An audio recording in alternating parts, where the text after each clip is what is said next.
Hi everyone, it's Cindy. Welcome back to Studioloo. I'm here for a couple of reasons today. One, I want to show you what I've been up to. And two, I want to wrap up the wander with Beatrix Potter. So I don't know how long that will take, but I just want to kind of walk you through sort of the rest of her story, maybe, as best I can. So I have to show you these fun little Coptic stitch books I've been making in my sort of spare time. So these just went into my shop and they're so cute. So this is the Theater of Books. It's made from a beautiful vintage book cover. So these are from like large book covers that I love them so much. I use the contents of the book and I always knew I wanted to do something with them. So I cut them down, sanded them, sealed them, and decided to make little Coptic stitch notebook, sketchbook type journals. They're all a bit different. So this one has papers that are gorgeous. They're the colors of the book. And inside this one has this beautiful lilac paper. And then at the start of each folio is a handmade paper that's really pretty, but it's mostly sketchbook paper. And then the center page is also a handmade paper. So they all have, sketchbook paper in them, and then there's two pieces of each of these colors that you see, one on the innermost page and the outermost page. And these books are so great because they really lay nice and flat, and they're just a joy to kind of play with. And I think they're nice little handheld books that you could take with you, to journal on a trip, or maybe do some field study or some cafe sketching or what have you. And, because all things are going on Springy and Beatrix Potter right now, I have this book that's so cute. I'm calling it Dandelion Squirrel. And isn't he adorable? He's such a little cutie. I think he might be a chipmunk. I think he's either a chipmunk or a baby squirrel. And there's a butterfly on back. And again, this was a larger cover that I cut down. And these pages are all my hand-dyed papers mostly. The only, I guess, exceptions are these. These are just nice manila colored papers, and then I put one page of a vintage botanical inside each signature, just to give it that nice naturey kind of feel. And it's like a 1915 book on botanical study. And so yeah, they're just fun. Lots of different dyed papers inside that match the colors of the book. So yeah, so cute. And then this one is a fun shape, right? A nice little different shape.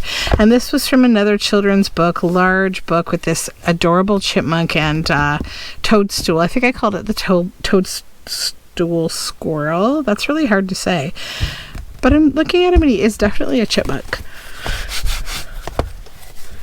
This is handmade paper. It is beautiful, and that's what the back cover is made with. And then the paper inside is this beautiful logbook paper, and it's been dyed in shades of teal and coffee brown.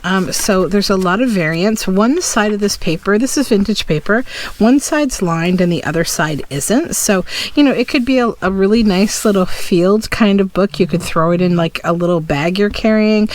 Today, saw some ducklings, watched some Canada geese, poop on my neighbor's lawn, and then you could draw a picture of that, right? So it's a lovely little book, and yeah, I just think these are so charming. I really love Coptic stitch. I gilded over the edge of this just because it looks kind of fun.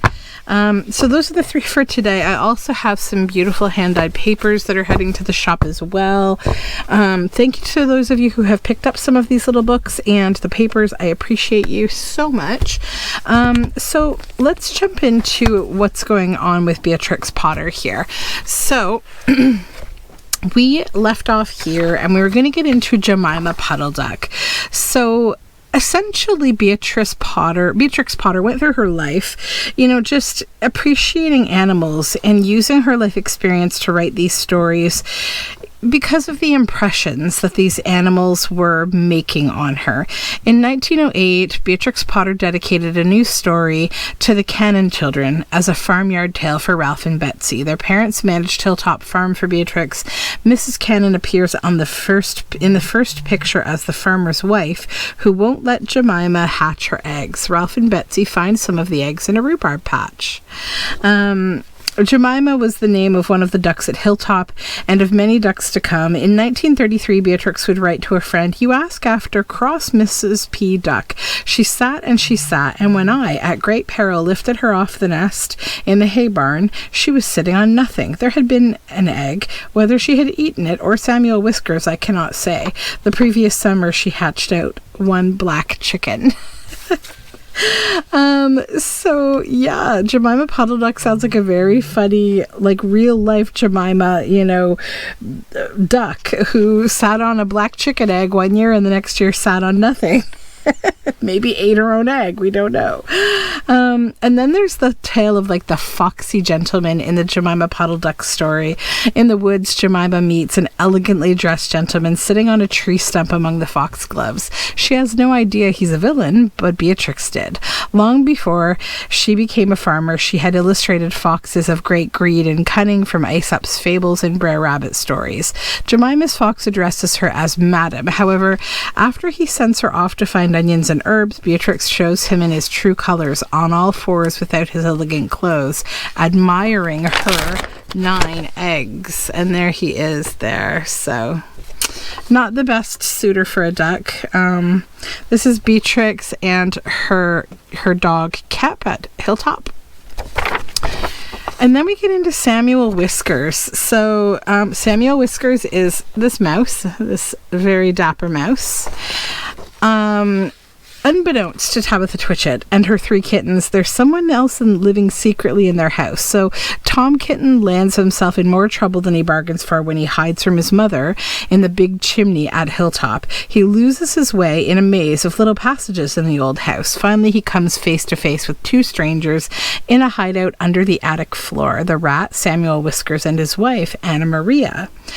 Beatrix Potter explored her new house at Hilltop from top to bottom, including the attic, and described it in letters to Millie, Norman Warren's sister. "I never saw such a place for hide and seek, and funny cupboards and closets. Tom Kitten's hiding place is the chimney above the old-fashioned stove in Beatrix Potter's front kitchen." When Beatrix Potter bought Hilltop, the resident rats saw no need to move out. Mrs. Cannon has seen a rat sitting up eating its dinner under the kitchen table in the middle of the afternoon, she told Millie Warren. Despite her best efforts to make the house rat-proof, they were still there 2 years later. Beatrix noticed they were stealing strips of wallpaper that lined a large closet, rather a pretty green and gold paper.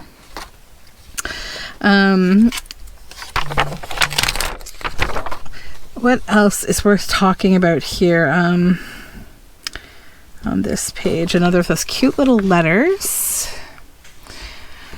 So Beatrix Potter dedicated her new book to a childhood pet in remembrance of Sammy, the intelligent pink-eyed representative of a persecuted but irrepressible race, an affectionate little friend and most accomplished thief. Many years later, Beatrix remembered her aunt, a stout elderly lady who did not altogether appreciate his friendly advances, giving Sammy a hard-boiled egg and watching him roll it along a passage to his box. And Beatrix Potter gave Samuel Whiskers his own coat of arms. In a bookplate inside the front cover of his book, his motto is Resurgam, Latin for I shall triumph again. How appropriate for a rat.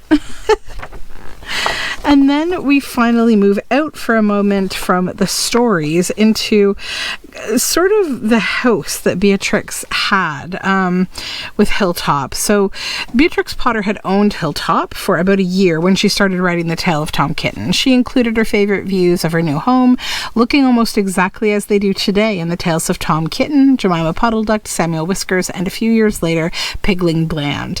In 1947, the National Trust opened the house to the public. It is indeed a funny old house, Beatrix once said. It would amuse children very much. So I love all her little those little tea sitters all hanging up there and her spinning wheel. It's so cute to see. It's also just very cute to see her home as illustrated in, these images. So here's the rug. There's the rug in the book. Here's this banister. There's the banister in the book. It's just so sweet. And that's the property, and the property then illustrated. As you see, amazing property acreage. When Beatrix Potter first bought Hilltop, the garden was very overgrown and untidy.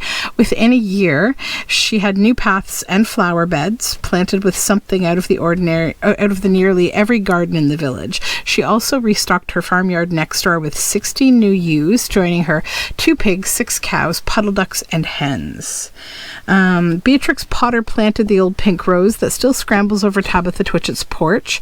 The porch is made from 2 slabs of local stone topped with slate. And I think we covered that in one of the earlier videos. But essentially she created just a stunning garden, a farm garden. She became, she became a shepherdess. In the winter, Hilltop's sheep come into the farmyard and for food and shelter.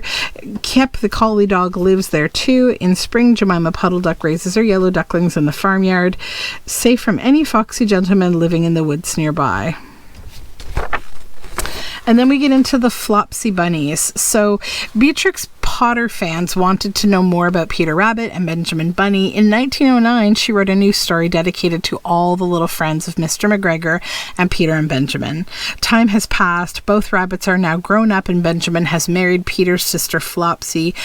Peter grows his own vegetables, but the feud with Mr. McGregor continues. Things look bad when the gardener captures Benjamin's 6 little children, the Flopsy Bunnies. So yeah, this is like the next chapter of the Peter Rabbit story, the next generation.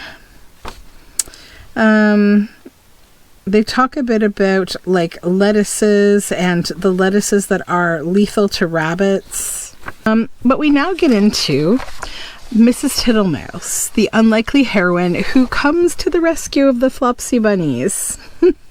In the tiny she's a tiny wood mouse, Mrs. Thomasina Tittlemouse. The tale of Mrs. Tittlemouse takes us into her tiny home in a bank under a hedge. She has yards and yards of sandy passages leading to storerooms and cellars, and a surprising number of uninvited guests.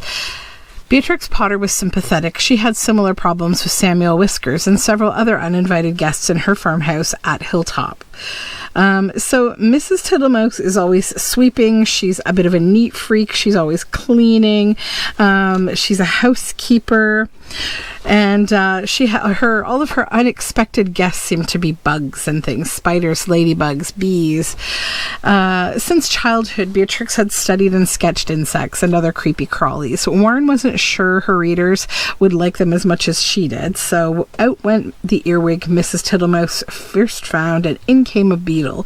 Woodlice became 3 creepy crawly people, and a centipede behind the soup tureen was replaced by a butterfly on the sugar bowl. Good day, Babbity Bumble. I should be glad to buy some beeswax. So cute. What else here? So Mr. Jackson, also uninvited, sits and smiles in front of Mrs. Tittlemouse's fire and drips water off his coattails. After he helps her with the bees, the untidiness is something dreadful. A runaway toad. In 1894, the Potters rented a house for the summer, which was not over clean and had bugs in the back passage. Beatrix was back passage. That's such a funny term. I just take you on my weird references. I watch these YouTube videos sometimes that are British. They're called like GPs behind closed doors. And what they refer to as the back passage is actually the bum. And I'm just laughing at the wording in this book because of that. Beatrix was more upset by the loss of her toad, who jumped off a windowsill. I had had him more than a year and very tame, turning sharply round for food when I put my hand near him. Oh, that's so sad. That's always my biggest worry is like, I've learned over the years, when you see toads on the ground outside, as much as like, I know for me, they're my favorite. Like, toads are my very favorite animal in the whole world. I love toads. And I learned over the years, though, that you actually should try not to handle them. Our hands are just full of oils and heat and bacteria that toads just don't simply don't need on their skin. Same as frogs, snakes, any kind of animals really that are cold-blooded, or like, any amphibians, reptiles, any of those kind of animals. They really don't need us handling them. Like, it doesn't kill them necessarily. It can, though, if you've got sunscreen and bug spray and that kind of thing on your hands. So just always try to, look with your eyes, not your hands, if you can. That's what I tell my children. So, yeah, Beatrix drew the Toad's Tea Party for A Book of Rhymes in 1905. Mrs. Tittlemouse also has a party when her house is all beautifully neat and clean. Mr. Jackson is not invited. So this story was written for Nellie Warren. They called it Nellie's Little Book, and so that is her. Ginger and Pickles. The most unpopular shop in Peter Rabbit's village is run by Ginger the cat and Pickles the terrier. Everyone shops there, from Peter Rabbit and Mrs. Tiggy Winkle to Samuel Whiskers and Mr. Jeremy Fisher. But the customers are reluctant to pay for what they buy, which finally spells ruin for the shop's owners. Oh, that's so funny. What a weird concept, not to pay for your things. But I think I've seen that in themes before with animals, like animal stories. The village shop, Ginger and Pickles' shop, is based on the village shop in Surrey, which was owned by the local blacksmith John Taylor. Beatrix said the new tale was a big hit with her neighbours. It has got a good many views, which can be recognised in the village, which is what they like. They are all quite jealous of each other's houses and cats getting into a book. And then I've seen this guy, wondering who he is. So they find a policeman doll. He's a policeman doll on the premises, and fear a court summons, for they have no money for a dog license and taxes. They close up the shop and run away. In the days before cars, cash machines, and credit cards, people shopped locally, knew their shopkeeper, and often bought on account. Instead of paying on the spot, they were sent a bill at the end of the month. Every then, they might be slow to pay. Miss Lucinda Doll has received Messrs. Pickle and Ginger's account, about which there is some mistake. She has lived for some months upon German plaster provisions and sawdust, and had given no order for the groceries mentioned in the bill. Miss Lucinda Doll, Doll's House. So that's one of the cute little stories or letters that were written. And then we move on to the conclusion of Ginger and Pickles and their shop. So when Ginger and Pickles close, and then John Dormouse, their customers, go to Sally Hennypenny, and she insists on cash. So yeah, she's not as willing to put them on account as Ginger and Pickles were. This is a miniature Ginger and Pickles shop. The cash register is still empty. Beatrix Potter knew villagers relied on their shop to stock what they needed at affordable prices. When Ginger and Pickles close, rival Tabitha Twitchit rises to take advantage of her monopoly by raising her prices. Oh, that doesn't sound like real life or anything right now, right? John Dormouse sells only peppermints and substandard candles, but Sally Hennypenny offers a remarkable assortment of bargains and something to please everybody. We then get into Timmy Tiptoes. It's 1911, and the animal characters in the woods near Hilltop were joined by some new arrivals. So the tale of Timmy Tiptoes had gray squirrels, chipmunks, and a black bear. This was Beatrix Potter using American animals to appeal to a new American audience. She wanted her stories to connect with all of those readers in the United States. 10 years after Beatrix saw this bear at the zoo, Christopher Milne met a bear there named Winnie. His father wrote Winnie the Pooh. So I think, she studied some black bears. She needed models for a new character. So she read an illustrated guide to American animals. One of her cousins lent her a pet chipmunk, and she visited a black bear at the zoological gardens. And so that's what they're referring to here. So the same bear where Winnie the Pooh was also seen. This also talks about how she would invite people to come out to visit her from the United States. She said, send your friendly American friends out here. They obviously, appreciate things like I do, the stories, the nature. And yeah, she was really, really kind of getting more of an international presence. Then Mr. Todd came out. This was at the time when Beatrix Potter said she was getting tired of writing books about well-behaved people. So she wanted wanted to write a book about two disagreeable people, and she did that with Tommy Brock and Mr. Todd. And fortunately, they spend so much time nattering with each other that they don't really... They're no match, essentially, is what they're saying for Peter Rabbit and Benjamin Bunny.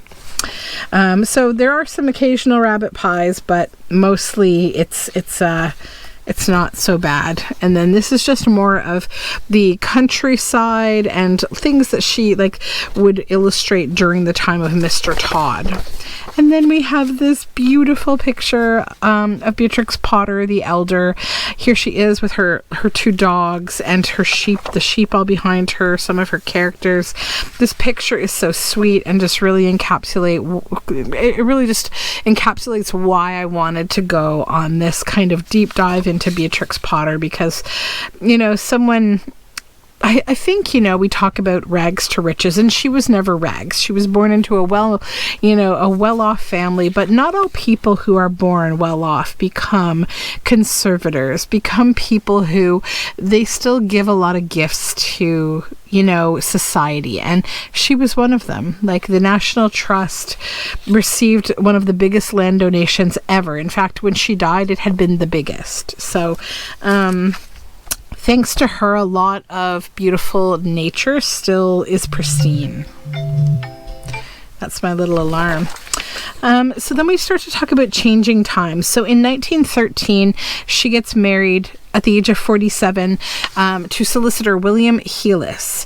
That year, she also published The Tale of Pigling Bland, who also finds love and dances over the hills and far away. So this is sort of the Pigling Bland is like the connection to her escaping into a new life. She now owned 2 farmhouses in the Lake District, and on her marriage, she and William moved into the larger one, Castle Cottage. As Mrs. Heelis, Beatrix's life was more about being a wife and farmer first, and then author second. So this is her engagement photo. And, it's so strange. William Heelis and Beatrix Potter's solicitor in the Lake District. He was her solicitor, sorry. And he helped her find other pieces of land to add to Hilltop. She accepted his proposal, but her parents were dismayed until their son Bertram, Beatrix's brother, revealed that he'd been secretly married for 11 years, happily and without inconveniencing his family. Beatrix and William's wedding went ahead. So again, she's getting married at the age of 47 and they're still giving her a hard time. This leads me back to the feeling that her mother seems to be so controlling and vindictive.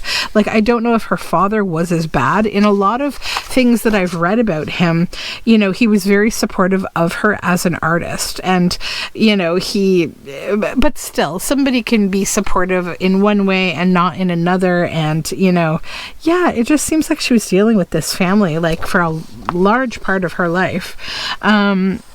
So after she got married, she wrote to her friend Millie Warren, Norman's sister, and a close friend since he died. Remember, Norman was her first love, right? Her first fiancé. And she said, "I'm sending you belated cake, which I hadn't the courage to do before," in response to Millie's letter. She said, "Now, if you want to get me a nice, useful present, I shall always use and remember you by, get me Mrs. Beeton's cookery, please, and write my name in it. Nothing like asking." So, it's funny. This is a copy of Mrs. Beeton's Book of Household Management. I have one of those hanging around here for journaling purposes. It doesn't have a lot of useful information for nowadays. I'd say expert of the time, but it didn't age so well. But, her commentary is very funny about this.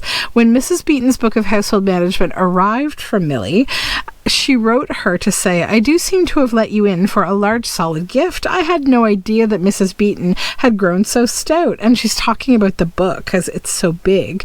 "I shall be much amused to experiment with her. I already take exception to her direction to fry bacon in a cold pan. William prefers blue smoke before bacon is laid in the frying pan." And William is right. You should not cook bacon in a cold pan. But anyways, so then, they start to talk about like war times, right? So World War I started in 1914, and in 1916, Louis Choice wrote to Beatrix to offer her help with the farm. So she told him, I have poultry, an orchard, flower gardens, vegetables, a no-glass greenhouse. I need help with heavy digging, cooking, picking turnips by hand. And so Louis Choice, or Choicey as they called him, stayed at Hilltop for the rest of the war and became a lifelong friend. And although the name is Louis, I'm wondering if Louis might have actually just been a woman, and because they're showing here some land girls in World War I, and I know that land girls was one of the terms they used for farm working women during the war.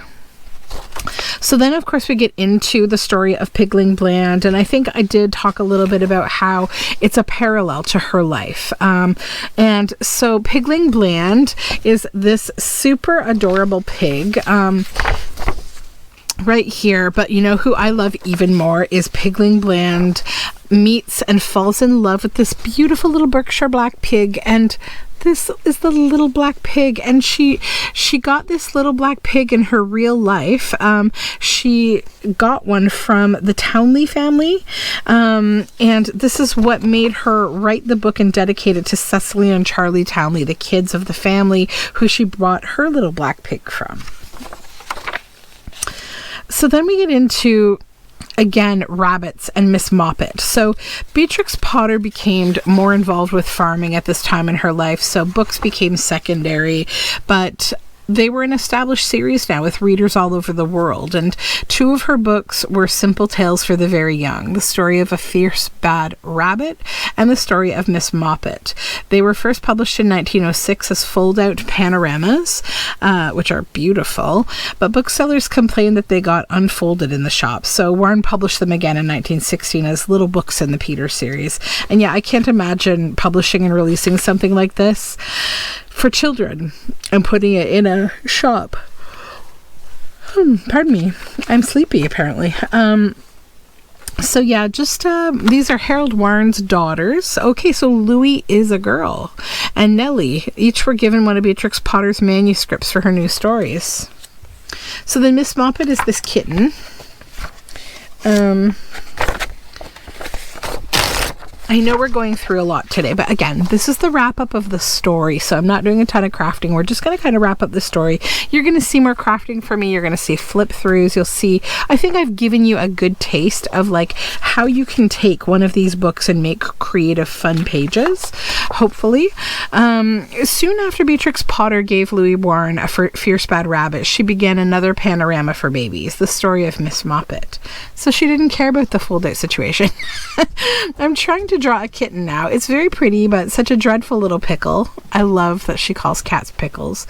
It is never still for a minute. In her case, her readers worried about Miss Moppet hurting the mouse. Beatrix decided she should catch him by the tail, less unpleasant. The same kitten, borrowed from a man from Windermere who was working at Hilltop, also modeled for the tale of Tom Kitten. So yeah, she did this panorama. By 1916, Beatrix was approaching 50. She told her publisher, "You will have to get used to the idea that my eyes are giving way, whether you like it or not, and if I managed to do yet another book, it would not be that cat story, the sly old cat."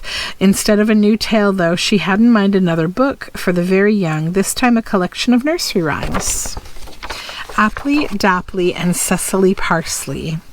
So it's 1917, and Beatrix Potter was busier than ever looking after her land, her animals. Her publisher, however, was in financial difficulties and asked Beatrix if she would provide a new book. She'd been collecting and illustrating nursery rhymes for many years, so she suggested she could put out some of this material together and make a book. Apply Dapply's Nursery Rhymes begins with a little brown mouse who goes to the cupboard in somebody's house. She is especially fond of pies. Beatrix had always loved traditional English nursery rhymes. Many of them had begun as adult ditties, but were soon taken up by children, altered by them, and passed down from generation to generation. Popular collections published for children were illustrated by leading English artists such as Randolph Caldecott, Walter Crane, Kate Greenaway, and now Beatrix Potter. In the 1890s, Beatrix had adapted and illustrated rhymes for 2 booklets, but didn't get them printed. In 1902, she'd started sketching a book of animal rhymes, but Warren wanted more tales instead. In 1917, the rhymes were finally published with pictures drawn over 3 decades and in a great variety of styles. And look at this beautiful porcelain shoe with the mice in it. Isn't that so cute? So many cute products have been made with Beatrix Potter things in mind. All of the little ceramic ornaments are so cute. So this just kind of goes on about, and they talk about the trouble at Warren, and I had talked about this before, like she wasn't getting her checks, and then it turned out the son was, maybe embezzling money. So in 1917, Harold Warren was convicted of forging bills of exchange, checks for £20,000, and sentenced to 18 months hard labor. His brother Fruing took over the firm, and Beatrix did her best to help. I hope Apply Dap will be in time to be useful. Early in 1918, she offered Warren another mouse story, The Tale of Johnny Town Mouse. So she really rescued the family of her former fiancé from the crimes of his brother. Johnny Town Mouse. Beatrix Potter found her town and country mice in an Aesop fable, but moved them from ancient Greece to the Lake District. Johnny lives in the town of Hawkshead, Timmy Willie in a sorry cottage garden. In spite of their mutual hospitality, neither mouse feels at ease in the other's territory, and in the end they agree to differ.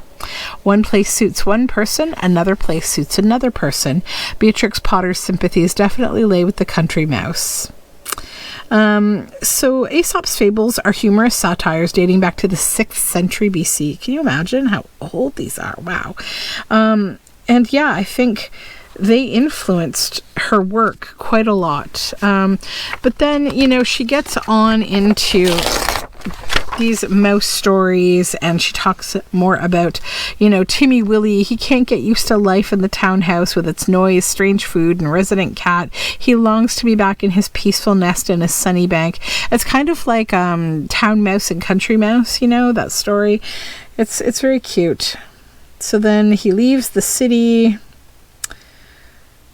And then when Beatrix Potter's elderly mother left London in 1919 and came to live in the Lake District, she brought her city comforts with her, including a large car and staff. So I guess, a lot of these stories really do mirror some part of Beatrix Potter's life. She preferred the country life. Beatrix knew farming was hard, but few of her tales look beyond the farmhouse and barnyard to the realities of toiling in the fields and hills. Even so, her characters are always busy. They raise children, do housework, and support themselves by taking in laundry, selling produce, or working as gardeners, cooks, gamekeepers, and poachers. So I think, the limitation is that people of that wealth weren't actually toiling in the fields. We know who was toiling in the fields, right?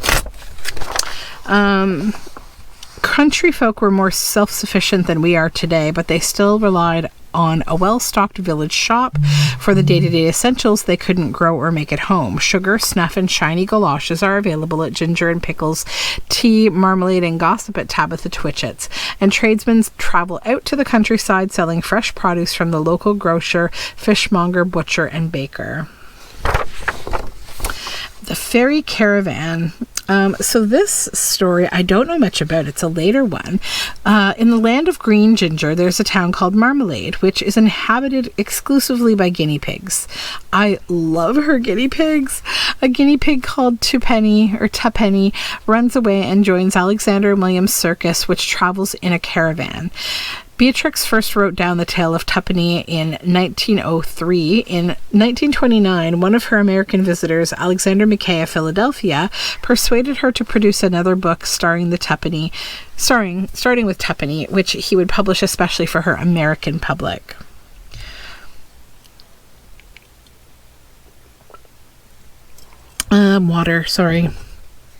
So in 1893, before Beatrix had any guinea pigs of her own, she borrowed some to draw for a card. One had a long white ruff and was named after Elizabeth I. This pig, offspring of Titwelo II, descendant of the Sultan of Zanzibar, and distantly related to a still more illustrious animal named the Light of Asia. This wretched pig took to eating blotting paper, pasteboard, string, and other curious substances, and expired in the night. Ouch. So lesson learned was to not lend your animals to Beatrix Potter. It sounds like several animals met the plight of her not really minding them. So Beatrix goes to the circus. Traveling circuses were universally popular in Potter's day. In 1895, she described one she saw while on vacation in the Lake District. Half the school children in Ambleside were there, and several little boys tried to ride, but the ponies went down on their knees and tumbled them off right and left. So, yeah, she seems to have been, studying by doing a little bit of traveling around.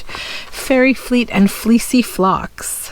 The lifelike portrait of friendly sheepdogs, and other farm animals in the fairy caravan, and of Mrs. Fleecy Flock in the tale of Little Pig Robinson, were set in hills and fields belonging to Beatrix Potter and her neighbours. Beatrix now had several farms. One was at Troutbeck, to the north of Sorry. In the lonely hills above Troutbeck, she saw 4 wild ponies cantering around a tree. Their tracks gave her the idea of a fairy caravan. In 1940, a young American friend, Nancy Dean, wanted some news about the fairy caravan. Beatrix wrote back, "Where can the circus have wandered to? I believe I know, right away amongst the fells, the green and blue hills above my sheep farm in Troutbeck. Such a lovely place, miles along a lovely green road. That was where I first saw the mark of little horseshoes." So this gets into like her life in shepherding. So she had Herdwick sheep, and they were prize winning. She was said to have forwarded the breed quite a lot, the Herdwick sheep.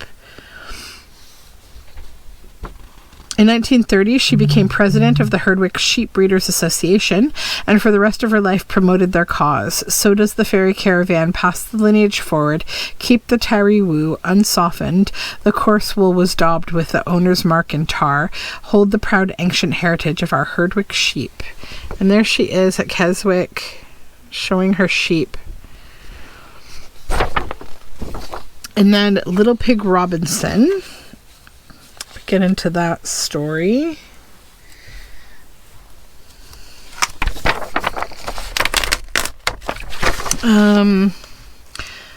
Let's see. In 1930, a friend sent a copy of Hugh Lofting's American classic, The Voyages of Dr. Dolittle. Beatrix was amused. "I have also taken a voyage in imagination and sent my pig Robinson to the southern seas, but I think my adventures are cribbed from Robinson Crusoe per Stevenson's Kidnapped. There is nothing new under the sun." So Little Pig Robinson heard he was being fattened up for roast pork and rode off the land of the bong tree. Visitors such as the owl and the pussycat from the Edward Lear poem in 1871 found him well. He grew fatter and more fatterer, and the ship's cook never found him. So yeah, this little pig goes off on a voyage and escapes becoming bacon. So we're now into the last years. "I am written out for storybooks," Beatrix Potter told a friend in 1934, "and my eyes are too tired for painting, but I can still take pleasure in old oak and drains and old roofs and damp walls. Oh, the repairs, such are the problems that occupy my declining years." She was buying more farmhouses and farmland in the Lake District and taking care of them, not only for her own enjoyment, but also to ensure that the old way of life there would still continue.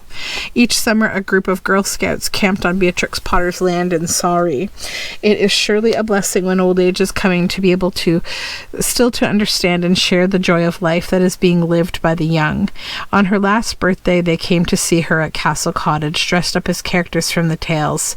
I had to give prizes lavishly. Beatrix continued to acquire new pets. We have a queer little animal here.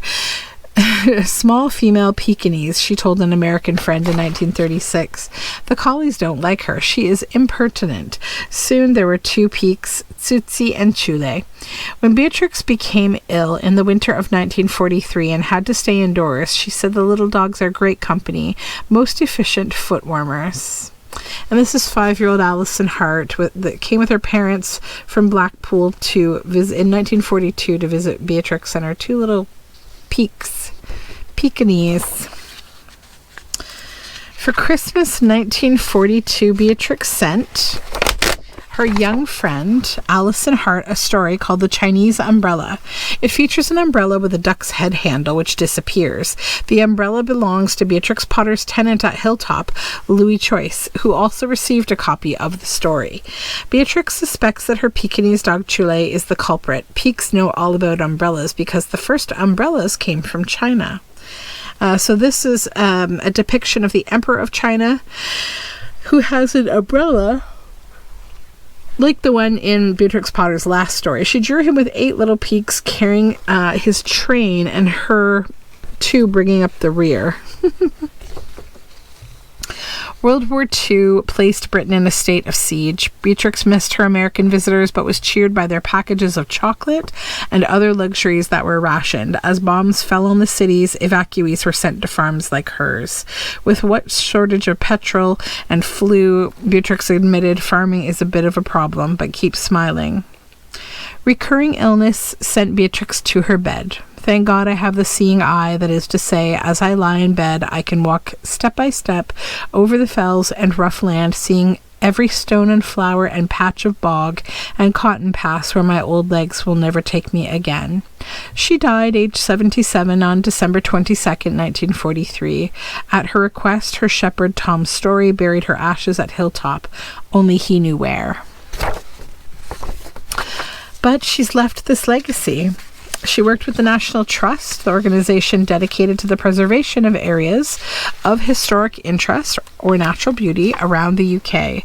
She managed several Lake District farms on the Trust's behalf and even bought one large estate, Monk Coniston, jointly with the Trust to prevent it from being split up.